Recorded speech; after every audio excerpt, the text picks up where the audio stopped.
আজকে আমি যে ব্রাশটা নিয়ে কথা বলবো এটা হচ্ছে বেলি প্রফেশনালের ব্রাশ। ব্রাশের ব্র্যান্ডটার নাম মনে রাখবে বেলি, ঠিক আছে। এটা ব্রাশ মানে মেকআপ আর্টিস্টদের জন্য খুব ভালো ব্রাশ। এছাড়াও পিএসসি ব্রাশ বা ব্রনসন প্রফেশনালের ব্রাশ, অনেক ধরনের ব্র্যান্ডের ব্রাশ থাকে। তবে কিছু পিএসসির ব্রাশের অনেক হাই রেঞ্জ, মানে পুরো এটা তো 20টা প্যাকেটের দাম 1300 টাকা নিয়েছে। ওটা ধরো 20টা প্যাকেটের ব্রাশের দাম প্রায় 6995 টাকা, বা অফারে কখনো কখনো 6500-এও পেতে পারো। এবার এত দাম দিয়ে তো প্রোডাক্ট কিনা যারা বিগিনার্স তাদের জন্য প্রবলেম হয়, তাই এই বেলি প্রফেশনালের ব্রাশটা দিয়ে তোমরা কাজ করতে পারো। আর এটা হচ্ছে 20 পিসেসের ব্রাশ সেট। এগুলো ব্রাশগুলো আমরা দেখি যে আমরা যখনই মেকআপ করব, কাজ করব, আমাদের কি কি ব্রাশ থাকতে হবে, কি কি ব্রাশ আমাদের জন্য জরুরি, কোন কোন ব্রাশগুলো আমরা ইউজ করব, আর কখন কোন ব্রাশটা ইউজ করব। এই যে এতগুলো ব্রাশ, 20টা ব্রাশ নিশ্চয়ই আমরা একসঙ্গে সমস্তটা ইউজ করব না, আমরা বিভিন্নভাবে ব্রাশগুলো ইউজ করব। তো চলো সেটা দেখা যাক যে আমরা কোন ব্রাশগুলো ইউজ করব। আমরা যখনই ফেসে ক্লিনজিং করি, ক্লিনজিং, টোনিং বা ময়শ্চারাইজার অ্যাপ্লিকেশনের জন্য আমরা এই ব্রাশটাকে ইউজ করতে পারি। এটা একটা এরকম দেখতে হয়, ব্রাশটা লম্বা, আর এটা কিন্তু সিনথেটিক হেয়ারের ব্রাশ, এটা অরিজিনাল হেয়ার নয়। এটা দিয়ে আমরা ময়শ্চারাইজারকে এরকমভাবে ব্লেন্ড করতে পারি, ঠিক আছে। ব্রাশটা দেখতে পাচ্ছ মাথার দিকটা একদম ব্লেন্ড হয়। তো এটা দিয়ে আমরা সিনথেটিক হেয়ারের ব্রাশ, এটাকে বলে স্টিপল ব্রাশ। এই ব্রাশটার নাম হচ্ছে স্টিপল ব্রাশ। এখানে ময়শ্চারাইজার দেওয়ার পরে আমরা করি কি কারেকশনের জন্য আমাদের সবসময় প্রয়োজন হয় কি কনসিলার ব্রাশ। এই একটা কনসিলার ব্রাশ আর এই একটা কনসিলার ব্রাশ, দুটোই কিন্তু এখানে কনসিলার ব্রাশ। এবারে আমাদের প্রশ্ন হচ্ছে আমরা দুটো কখন ইউজ করব। দেখো, ছোট কনসিলার ব্রাশ আর একটা বড় কনসিলার ব্রাশ, আমি কাছ থেকে দেখাচ্ছি। এই দুটো ব্রাশের আমাদের কাজ কি, এই বড় কনসিলার ব্রাশটা দিয়ে আমরা কারেকশন করব। যখন আমরা orange corrector, brown corrector, green corrector application করব, তখন আমরা এই বড় কনসিলার ব্রাশটা ইউজ করব। আর এই ছোট কনসিলার ব্রাশটা দিয়ে আমরা চোখের আই মেকআপের সময় কাট ক্রিজ করতে পারবো, ঠিক আছে।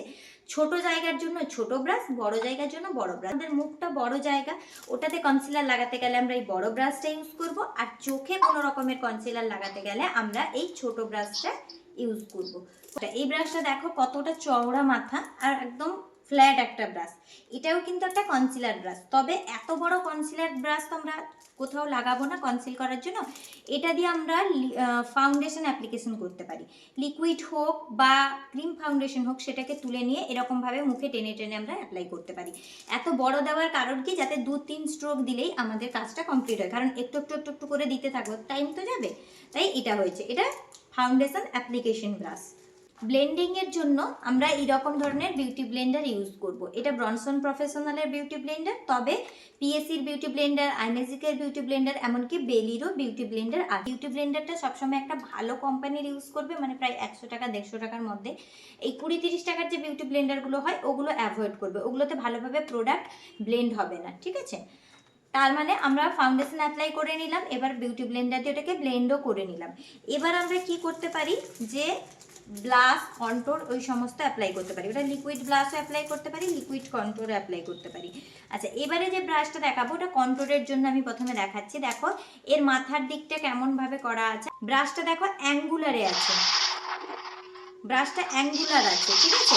এটা কিন্তু ব্রাশের মাথাটা দেখো সমান নয়, একটু অ্যাঙ্গেলের মতো ক্রিয়েট করেছে। কেন অ্যাঙ্গেল করেছে, যখন আমরা কন্ট্রোর করি আমাদের এই পজিশনে বসিয়ে এরকম ভাবে কন্ট্রোরটাকে ঘোরাই। কন্ট্রোরের ব্রাশটা যদি প্লেন হবে তাহলে কন্ট্রোরটা ভালোভাবে লাগবে না, কারণ দেখো এখান থেকে আমাদের একটা অ্যাঙ্গেলের মতো আছে, তার জন্যই কিন্তু কন্ট্রোরিং এর ব্রাশটা এরকম অ্যাঙ্গেল করা আছে।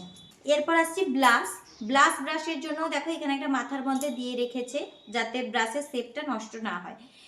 ব্রাশটাকে দেখতে মাথার উপরটা কিরকম, মানে একটু গোল গোল টাইপের হবে, এই দেখো একটু গোল টাইপের হবে।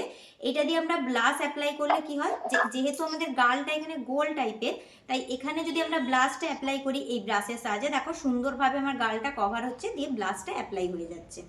প্রত্যেকটা ব্রাশের কিন্তু কাজ আলাদা। তোমরা যদি এই ব্রাশটাকে দিয়ে কন্ট্রোরিং করতে যাও, পারফেক্টভাবে যেমন কন্ট্রোর হবে না, তেমনি কন্ট্রোর ব্রাশটাকে দিয়ে যদি ব্লাশ লাগাতে যাও পারফেক্টভাবে ব্লাশ লাগবে না। এটা ব্রাশ। এই ব্রাশ এছাড়া একটা এখানে ছোট ব্রাশ আছে, এই ছোট, এটাও একটা কনসিলার ব্লেন্ডিং ব্রাশ। ঠিক আছে। এই কনসিলার ব্লেন্ডিং ব্রাশটাকে দিয়ে তোমরা কি করতে পারো, এই যে আমি বলেছিলাম না যে লিকুইড হাইলাইটার আমরা ইউজ করি, ফাউন্ডেশন, ব্লাশ, কন্ট্যুর এসবের পরে আমরা লিকুইড হাইলাইটার ইউজ করি কোথায় কোথায়, চোখের নিচে, কপালে, নাকের ওপরে, এই জায়গাটাতে। তখন ব্লেন্ডিং করতে বিউটি ব্লেন্ডারটা তো অনেক বড়, চেপে তোমরা ব্লেন্ড করতে পারো, বা তোমরা এই ছোট ব্রাশটা ইউজ করতে পারো। এই ছোট ব্রাশটা দেখো চোখের নিচে খুব সুন্দরভাবে ঢুকে যাচ্ছে, নাকের উপরেও খুব ভালোভাবে ব্লেন্ড হবে, আর এই জায়গাগুলোতেও ঢুকে যাবে। কিন্তু বড় ব্রাশটাকে দিয়ে এখানে ব্লেন্ড করি, সেটা ব্লেন্ড হবে না প্রপারলি। দেখো দুটো ব্রাশকে সমানভাবে দেখতে, কিন্তু গুলিয়ে ফেলো না, এটা ব্লাশের জন্য আর এটা ব্লেন্ডিং এর জন্য। এটা এরকম ভাবে চোখ তুলে যদি আমরা ব্লেন্ড করি, চোখের নিচে সুন্দরভাবে এটা ব্লেন্ড হয়ে যাবে। ব্লাশ অ্যাপ্লিকেশনের পরে আমরা কি করি, পাউডার অ্যাপ্লাই করি। পাউডার অ্যাপ্লিকেশনের জন্য বড় ফ্লাফি ব্রাশ দেখতে পাচ্ছ, এটা হচ্ছে পাউডার ব্রাশ। পাউডারটাকে তুলেও কিন্তু এইভাবে মুখের মধ্যে লাগানো যায়, ঠিক আছে, তাতে মানে সুন্দরভাবে পাউডারটা বসবে। ব্রাশটাকে দেখে নাও, এটা হচ্ছে আমাদের পাউডার ব্রাশ। আই মেকআপ করার আগে প্রথমে আমাদেরকে কি করতে হয়, আইব্রোটাকে ভালোভাবে সেট করে নিতে হয়।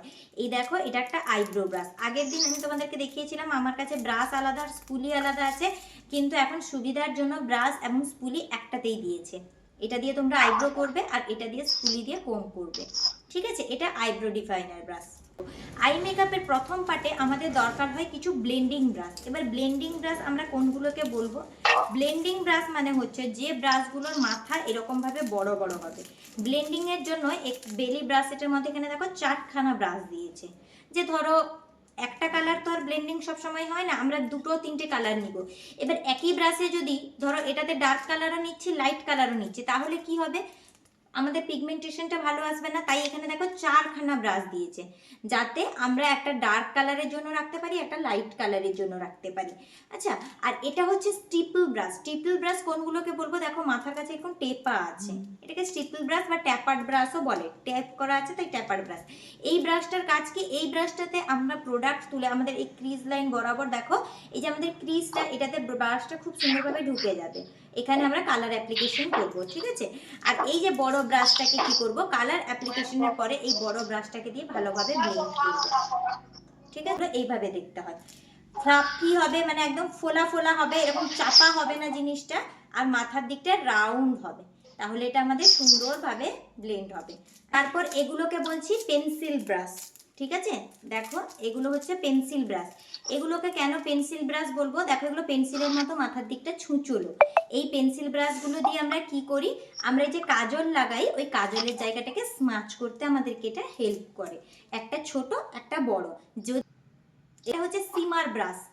এই যে আইশ্যাডো প্যালেটে আমি আগের দিন দেখেছিলাম আমাদের সিমার কালার আছে, সেই সিমার কালারটা কিন্তু ওই ব্রাশে তুলে লাগালে ভালোভাবে লাগে না। তখন এই সিমার ব্রাশটা দিয়ে আমরা সিমারটাকে নিয়ে এরকম ভাবে ড্যাব ড্যাব করে লাগাই। সিমার বা গ্লিটার ব্রাশ হচ্ছে তোমাদের আইলাইনারের জন্য, একদম ছোট একদম সরু অ্যাঙ্গুলার ব্রাশ। এই ব্রাশটা দিয়ে তোমরা সুন্দরভাবে আইলাইনার ড্র করতে পারবে। আচ্ছা, হয়ে গেল। তো এছাড়া আছে এইটা একটা ফ্যান ব্রাশ। এই ফ্যান ব্রাশটাকে দিয়ে আমরা পাউডার হাইলাইটারটাকে এরকম ভাবে অ্যাপ্লাই করি।